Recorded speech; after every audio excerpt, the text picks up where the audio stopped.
Hello, today we will see PN junction diode.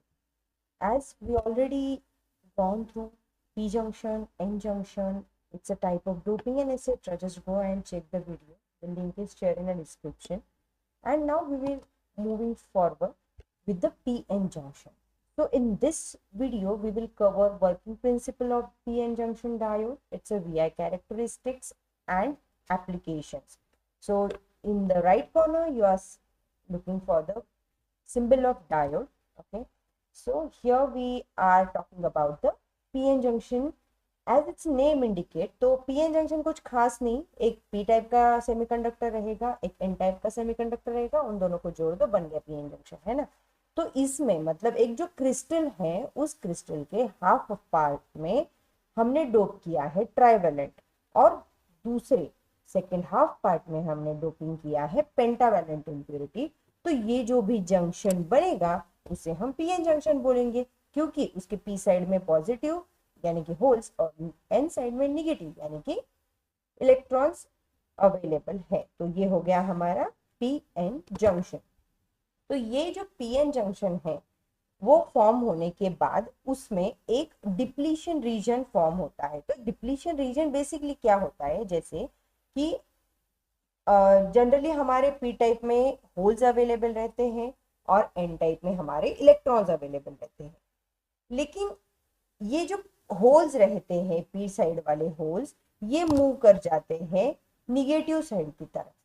तो आप देख सकते हो ये पी के होल्स हैं जो निगेटिव साइड की तरफ अपना डिफ्यूजन हो जाता है इन लोग का, और ये इलेक्ट्रॉन्स टूवर्ड्स, क्योंकि आपको पता है अपोजिट अट्रैक्ट्स, तो ये निगेटिव मूविंग इलेक्ट्रॉन्स ये पी साइड में आ गए, मूविंग होल्स एन साइड में आ गए, और इन्होंने एक थिन रीजन फॉर्म किया जिसे हम बैरियर पोटेंशियल या फिर डिप्लीशन रीजन बोलते हैं। तो ये जो डिप्लीशन रीजन होता है, इसमें बेसिकली इलेक्ट्रॉन्स एंड प्रोटॉन्स दोनों के दोनों एक जगह पे मतलब अपोजिट साइड पे अट्रैक्ट हो गए, ठीक है। तो ये जैसे अभी आप देख सकते हो। तो अगर हम इस रीजन को ठीक से देखें तो इसे, ये जो मूविंग इलेक्ट्रॉन्स है, सॉरी, ये जो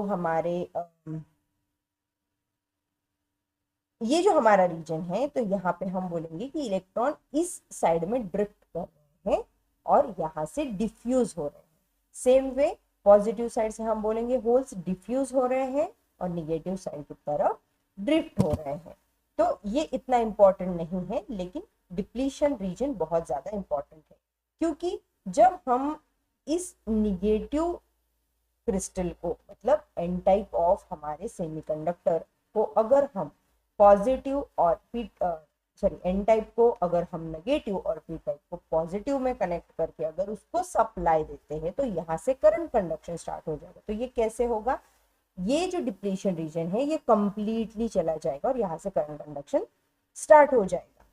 तो ये उसका जो वर्किंग प्रिंसिपल है वो अभी हम देखेंगे कि डिप्लीशन रीजन को या फिर बैरियर पोटेंशियल को कैसे ओवरकम किया जाता है। तो अगर आप देख सकते हो तो यहाँ पे है हमारी हॉरिजॉन्टल लाइन, जिसे हम बोल सकते हैं वोल्टेज, और ये जो हमारा वाई एक्सिस है उस पे आया है करंट।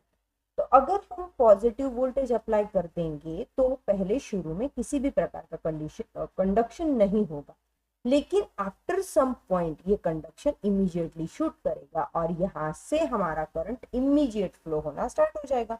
इसका मतलब क्या है कि यहाँ तक हमारा डिप्लीशन रीजन जो है वो अभी भी फॉर्म है, वहां से इलेक्ट्रॉन्स और हमारे होल्स मूव ऑन नहीं कर रहे हैं। लेकिन जैसे ही एक स्पेसिफिक, जैसे कि डायोड के लिए 0.7 वोल्ट होता है, वैसे रीच कर जाता है तो हमारा ये वोल्टेज उतना ही रहेगा, लेकिन करंट इमीडिएट बढ़ जाएगा, मतलब उसमें से करंट फ्लो होगा। लेकिन अगर आप निगेटिव साइड की बात करें, उसमें उसको हम अगर रिवर्स कनेक्ट करते, जैसे कि पॉजिटिव निगेटिव को और निगेटिव पॉजिटिव को, तो आप देख सकते हो यहाँ पे किसी भी प्रकार का करंट फ्लो नहीं हो रहा है। After some time negative current flow हो जाएगा, लेकिन इस रीजन में, ये है रिवर्स बायस रीजन, इसमें करंट कंडक्शन नहीं होता।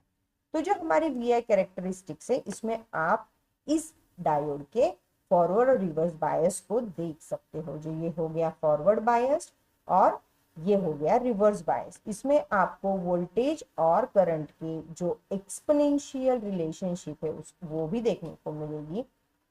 हमारा फॉरवर्ड वोल्टेज ड्रॉप क्या है, कट इन वोल्टेज क्या है, देन जंक्शन कैपेसिटर्स और रिवर्स रिकवरी टाइम क्या होता है, ये सारा हमारा ये जो कर्व है VI कैरेक्टरिस्टिक्स है उसमें हम देख सकते हैं।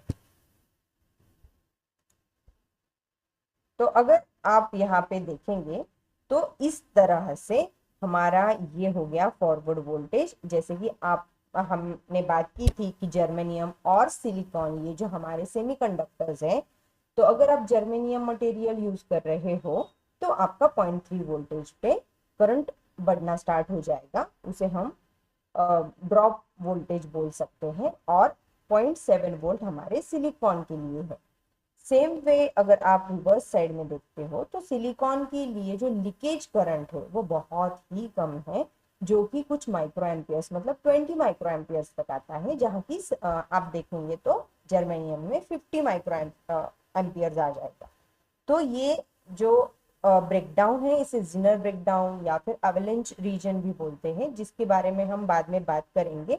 लेकिन ये हमारा रिवर्स ब्रेकडाउन वोल्टेज हो गया और ये हमारा नी मतलब फॉरवर्ड ब्रेकडाउन वोल्टेज हो गया। फॉरवर्ड वोल्टेज है जो ड्रॉप करता है। तो इस तरह से हमारी VI कैरेक्टरिस्टिक्स है जो आपको ध्यान में रखनी है। इससे आपको इस पर्टिकुलर डायोड का ऑपरेटिंग प्रिंसिपल पता चलता है। तो अगर अभी आप फॉरवर्ड बायस को देखना चाहते हो तो जैसे इस डायग्राम में बताया गया है कि ये हमारी बैटरी है, ये बैटरी का सिंबल है, शायद आप सबको पता होगा। तो बैटरी का पॉजिटिव टर्मिनल P और निगेटिव टर्मिनल अगर आप N को कनेक्ट कर देंगे तो इस केस में क्या होता है, हमारी ये जो इलेक्ट्रॉन्स है ये खींचे जाते हैं किस तरह, पॉजिटिव की तरफ। ठीक है, तो ये electrons will attract towards the positive and holes will attract towards the negative. तो इस तरह से करंट कंडक्शन स्टार्ट हो जाता है। ठीक है, और इस सर्किट में से करंट फ्लो होना शुरू हो जाता है। तो इस सर्किट में हम बोलते हैं फॉरवर्ड बायस, क्योंकि यहाँ से करंट कंडक्शन होता है। लेकिन अगर आप रिवर्स उसे कनेक्ट करते हो, जैसे कि बैटरी का पॉजिटिव N टाइप में और बैटरी का निगेटिव P टाइप में, तो यहाँ पे ये जो डिप्लीशन रीजन फॉर्म होगा वो बहुत बड़ा होगा। तो यहाँ पे निगेटिव साइड में ये P रीजन है, तो यहाँ पे आएंगे इलेक्ट्रॉन्स, राइट, क्योंकि P में जो P is a positive, electrons are negative, तो ये अट्रैक्ट कर जाएंगे। बट यहाँ पे निगेटिव है तो it is not able to pull these electrons, and same way the positive of battery is not able to pull these holes। तो ये जो रीजन है, ये जो बायस है रिवर्स बायस, उसमें करंट कंडक्शन नहीं होता, क्योंकि इसमें चार्ज कैरी करने वाले इलेक्ट्रॉन्स हो गए या फिर प्रोटॉन्स हो गए वो अवेलेबल नहीं रहते, तो करंट फ्लो नहीं हो सकता। तो अगर हम डायोड की बात करें कि उसे हम अगर स्विच की तरह यूज करते हैं तो हाँ, फॉरवर्ड बायस में वो शॉर्ट रहेगा, रिवर्स बायस में उसे ओपन कंडीशन यानी हमारा स्विच ऑफ स्टेट में रहेगा। तो अगर हम बात करेंगे यूज ऑफ जंक्शन डायोड या फिर हमारे PN जंक्शन डायोड की, तो उसमें पहला यूज तो हम डेफिनेटली आएगा rectifier. Rectifier is nothing but the circuit जो AC से DC में कन्वर्ट करता है। उसके बाद हम बात करेंगे क्लिपिंग सर्किट। लॉजिक गेट्स में हम उसे यूज करते हैं, हमारे स्पेशल फोटो डायोड्स होते हैं। और LED is nothing but the हमारा एक टाइप का डायोड ही है।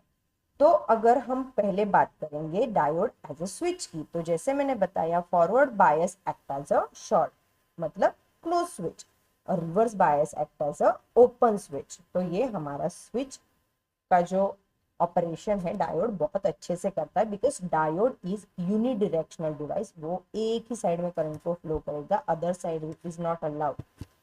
तो ये सर्किट प्रोटेक्शन पर्पज से भी यूज होता है। तो अभी रेक्टिफायर जो होते हैं वो दो टाइप में आएंगे, एक तो हाफ वेव और दूसरा आएगा full wave rectifier. Half wave rectifier में बेसिकली हम सिंगल डायोड ही यूज करते हैं। तो अगर हम AC से वोल्टेज लेते हैं तो यहाँ से AC का ये आ गया पॉजिटिव साइकिल, डायोड चला गया फॉरवर्ड बायस में, हमें आउटपुट को वोल्टेज आ गया। ठीक है। फिर आ गया एसी का निगेटिव साइकिल, डायोड निगेटिव में कंडक्ट नहीं करेगा, तो हमें उस टाइम, ये निगेटिव साइकिल के टाइम कोई भी वोल्टेज यहाँ पे नहीं मिलेगा। सेम वे वापस से पॉजिटिव साइकिल आ गया, पॉजिटिव आउटपुट मिल गया, निगेटिव साइकिल को नो आउटपुट। तो इसका मतलब सिर्फ फॉरवर्ड जो हमारी साइकिल्स है उसे यहाँ पे डायोड ने रेक्टिफाई किया है और हमें पल्सेटिंग डीसी दिया है। इसे हम बोल सकते हैं पल्सेटिंग डीसी, क्योंकि ये स्ट्रेट लाइन में नहीं है, इसमें अभी भी एसी के रिपल्स अवेलेबल है। ठीक है, तो ये जो हमारे वेवफॉर्म है ये है पल्सेटिंग डीसी। और अब बात करेंगे फुल वेव रेक्टिफायर का। फुल वेव रेक्टिफायर जो है तो ये बेसिकली दोनों साइड के वेवफॉर्म्स को यहाँ से रेक्टिफाई करता है। मतलब ये हो गया हमारा पॉजिटिव जब हमारा ये डायोड कंडक्ट करेगा, और निगेटिव में ये डायोड ऑफ रहेगा लेकिन ये डायोड कंडक्ट करेगा। इस हिसाब से हम अगर आउटपुट में देखेंगे तो हमें कंटिन्यूअस वेवफॉर्म्स मिलेंगी जहाँ पे D1 D2 D1 D2, और हमें ये पल्सेटिंग डीसी अवेलेबल हो जाएगा एट द आउटपुट, इसीलिए हम इसे बोलते हैं फुल वेव रेक्टिफायर।